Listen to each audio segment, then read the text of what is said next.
నాకున్న పరిమితమైన రాజకీయ అవగాహనతో 1994లో అనుకోకుండా జీవనన్న ఓడిపోయింది శాసనసభ్యుడిగా నాకు తెలిసినంత వరకు. 2 సంవత్సరాలు తిరిగే లోపల మళ్ళా ఈ జగిత్యాలలో ఉప ఎన్నికలు వచ్చినాయి. ఆ ఎన్నికలల్లా 94లో జరిగిన తప్పిదాన్ని సరిదిద్దుకోవడానికి ఈ గడ్డ మీద ఉన్న బిడ్డలు 50,000 పైన మెజారిటీతోని పెద్దలు జీవన్ రెడ్డి గారిని గెలిపించి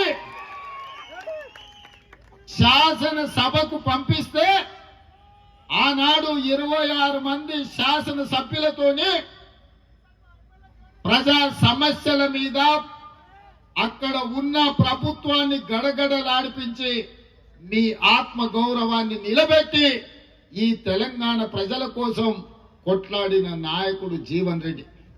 నేను ఎందుకు 94 సంఘటన గుర్తు చేస్తున్నా అంటే మిత్రులారా,